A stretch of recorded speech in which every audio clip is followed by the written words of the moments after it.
Good morning everyone. तो आज date है 15 सितंबर और आज की कुछ इंपॉर्टेंट न्यूज़ है जो कि हमने यहाँ पे लिस्ट डाउन कर रखी है। और वैसे इतनी इंपॉर्टेंट नहीं है, कोई ज़्यादातर जो न्यूज़ काम की नहीं है, ज़्यादातर सब रिपीटेटिव न्यूज़ है, बट फिर भी हम एक बार देख लेते हैं। तो पहली न्यूज़ जो हमारी है वो ये है कि government approves addition of 4 tribes to ST list. ये देखिए यहाँ पर, ठीक है। तो आप एक बार चाहो तो पढ़ना चाहो तो अपनी स्क्रीन को पॉज करके पढ़ सकते हो। हम एक बार काम की चीज़ देख लेते हैं। तो इसमें काम की चीज़ ये है कि 4 ट्राइब्स को अभी रिसेंटली एसटी लिस्ट के अंदर ऐड किया गया है, ठीक है। कौन कौन सी है? हत्ती ट्राइब्स फ्रॉम हिमाचल, नरी कोरावन और कुरीविकरन हिल ट्राइब ऑफ तमिलनाडु और भिंजिया ट्राइब इन छत्तीसगढ़। तो इन चारों ट्राइब्स को एसटी की लिस्ट के अंदर ऐड किया गया है, ठीक है। उसके अलावा एक का प्रपोजल है जो ऐड करने का था, उसको भी अप्रूव किया गया है। वो क्या था प्रपोजल कि गोंड कम्युनिटी जो कि यूपी के 13 डिस्ट्रिक्ट्स के अंदर रहती है उनको भी एसटी कम्युनिटी माना जाए। तो गोंड कम्युनिटी की भी कुछ सब कम्युनिटीज़ हैं, सब कैटेगरीज हैं, जैसे धुरिया, ओजा, नायर, पथरी एंड राजकोट, ठीक है। तो इन सब को भी एसटी के अंदर माना जाएगा। किसके अंदर? 13 डिस्ट्रिक्ट्स ऑफ यूपी के अंदर, ठीक है।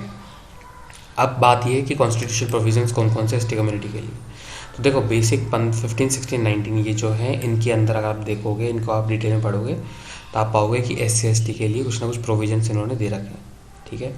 जहाँ पे एक तो डिस्क्रिमिनेशन वाला हो गया, एम्प्लॉयमेंट वाला हो गया, राइट, और फ्रीडम वाली बात हो गई। एक आर्टिकल 46 देखो जो हाईलाइटेड कर रखे हैं ना, ये थोड़े से वो हैं जिनके बारे में वाकई में जहाँ पे डेडिकेटेड आर्टिकल ही एसटी के लिए बनाया गया है, ठीक है, SC ST कम्युनिटी के लिए बनाया गया है। तो आप एक बार इनको अच्छे से पढ़ लीजिएगा।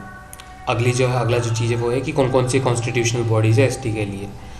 तो नेशनल कमीशन फॉर एसटी है और 5th एंड 6th शेड्यूल ये हैं जो कि कॉन्स्टिट्यूशनल बॉडी तो देखो यही है, सिर्फ नेशनल कमीशन फॉर एसटी।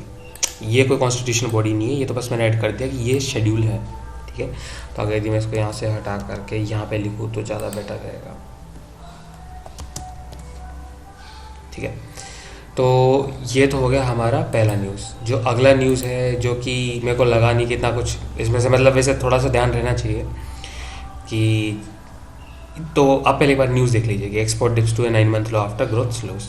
अब आप पढ़ना चाहो तो एक बार इसको स्क्रीन को पॉज करो और आराम से पढ़ सकते हो, लेकिन मैं आपको मोटा मोटा इसका क्रक्स बता देता हूँ। एक बार इसकी समरी बता देता हूँ। समरी ये है कि हमारा जो ट्रेड डेफिसिट है वो बढ़ता जा रहा है। तो बात ये कि ट्रेड डेफिसिट होता क्या है? ट्रेड डेफिसिट होता है कि आपने जितना एक्सपोर्ट किया है और अगर यदि आपका इंपोर्ट ज़्यादा है एक्सपोर्ट से, यानी कि मैं जो चीज़ें बेच रहा हूँ वो बहुत कम है या कम है किसकी तुलना में कि जिनको मैं खरीद रहा हूँ, तो मेरे पास पैसों की कमी पड़ जाएगी, राइट। इसी को ट्रेड डेफिसिट कहा जाता है। तो भारत का जो ट्रेड डेफिसिट है वो लगातार बढ़ता जा रहा है।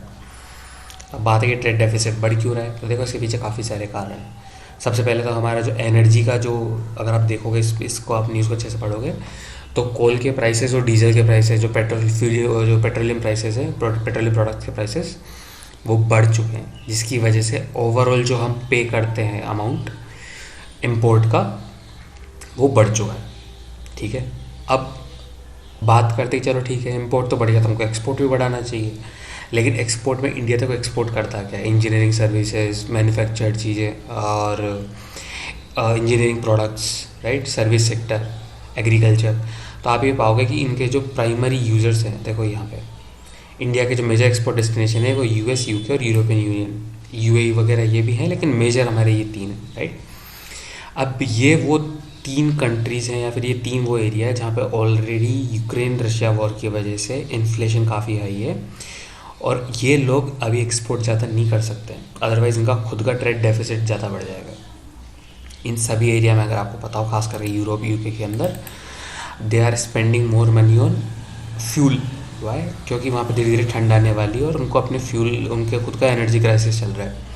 तो भारत से और चीज़ें अभी इस टाइम पे एक्सपोर्ट नहीं कर सकते, इसलिए ओवरऑल अगर आप देखोगे तो भारत का जो ट्रेड डेफिसिट है वो बढ़ता जा रहा है, ठीक है।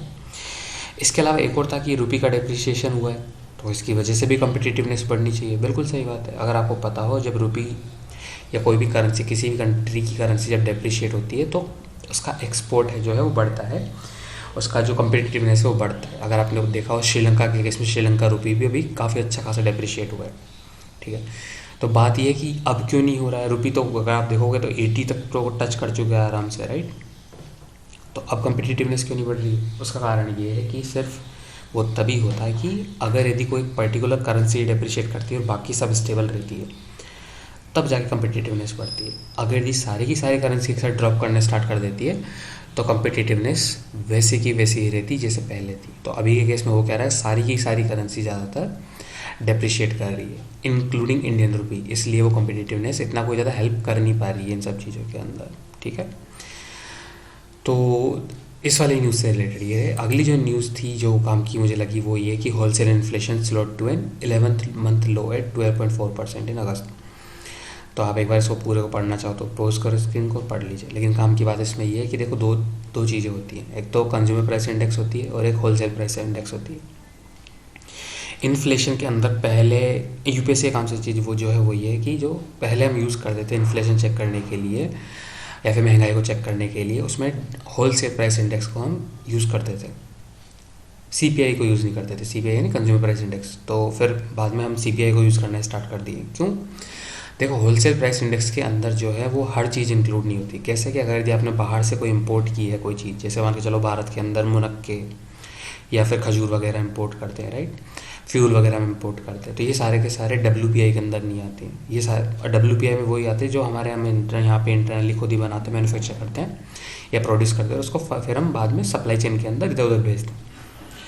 सीपीआई के अंदर और भी जो बाहर की जो सर्विसेज हैं वो सब नहीं आती। जैसे मान के चलो अगर यदि भारत का कंज्यूमर अच्छा खासा नेटफ्लिक्स के ऊपर पे कर रहा है तो वो भी एक सीपीआई का हिस्सा बन जाएगा। ठीक है, मैं एग्जांपल बता रहा हूँ। तो इसलिए भारत के अंदर सीपीआई का यूज़ करना इस्तेमाल कर दिया। लेकिन डब्ल्यूपीआई का अभी भी सिग्निफिकेंस है। डब्ल्यूपीआई हमको मोटा मोटा ही बता देता है कि ओवरऑल जो इंडिया का जो मार्केट है उसमें ओवरऑल होलसेल, देखो होलसेल में होता है कि बल्क में सामान बेचा जाता है, बल्क में सामान खरीदा जाता है, मार्जिन थोड़ा कम होता है, लेकिन इससे हमको ये पता पड़ जाता है कि इन दी एंड कंज्यूमर के ऊपर कितने प्राइस पे जाके गिरेगा। क्योंकि होलसेल और जो कंज्यूमर प्राइस में है वो इतना ज़्यादा डिफरेंस नहीं करता अगर हम पर्टिकुलर प्रोडक्ट की बात करें, क्योंकि सीपीआई के अंदर और भी चीज़ें आ जाती हैं लेकिन डब्ल्यूपीआई में वो चीज़ें नहीं आती है। तो मेन जो चीज़ थी वो ये थी कि डब्ल्यूपीआई और सीपीआई में डिफरेंस क्या है। ठीक है, और एक जो दो न्यूज़ और थी इसके अलावा जो कल की तरह पुरानी न्यूज़ है। एक तो जो था हमारा 103rd कॉन्स्टिट्यूशनल अमेंडमेंट का जो अभी भी बात चल रहा है कि उसकी कॉन्स्टिट्यूशनलिटी को लेकर के, तो हमने कल भी उसको डिस्कस किया था कि कौन कौन से आर्टिकल है जो कि जुडिशल रिव्यू की पावर प्रोवाइड करते हैं सुप्रीम कोर्ट हाई कोर्ट को। तो वो है आर्टिकल 13, 32 एंड 226। और 103rd अमेंडमेंट जो कि इकोनॉमिक वीकर सेक्शन को 10% रिजर्वेशन है उसको लेकर के भी बात चल रही है। उसके अंदर और भी रिलेटेड आर्टिकल है जैसे कि आर्टिकल 15, 16 और 19 की उसके अंदर बात हो रही है। ठीक है, तो एक इसके अलावा जो भी इंडिया चाइना बॉर्डर का जो चल रहा है अभी भी कि जो डिसएंगेजमेंट हुआ इसको लेकर के काफ़ी सारी न्यूज़ थी, पर वो इतनी कोई खास काम की नहीं थी। आईआर का सेक्शन यूपीएससी में इतना आता नहीं है। उसके अलावा जो एक और न्यूज़ अभी भी जो चल रही है वो एक तो फ्री बीज को लेके चल रही है और एक ड्रग से रिलेटेड जो कल हमने देखा था कि जो नेशनल लिस्ट ऑफ एक NLEM करके एक लिस्ट थी, मैं को फुल फॉर्म भूल गया हूँ, national list of emergency medical list, पता नहीं वैसा कुछ था समथिंग रिलेटेड। तो उसके अंदर कुछ ड्रग्स को हटाया गया है, ऐड किया गया है, तो आप एक बार उसको भी देख लीजिएगा। वो इतना वैसा कोई खास इंपॉर्टेंट नहीं है, बस उसका फ़ायदा ये रहता है लिस्ट का कि गवर्नमेंट पॉलिसीज़ वगैरह डिसाइड करने में, एक प्रिस्क्रिप्शन करने की जो अच्छी पॉलिसीज़ होती है डॉक्टरों के बीच में उसको बनाने में और उसकी प्राइस वगैरह को मैनेज करने में, राइट, उन सब के अंदर वो लिस्ट इंडिया को मदद करती है या हमारे नेशन को ओवरऑल मदद करती है।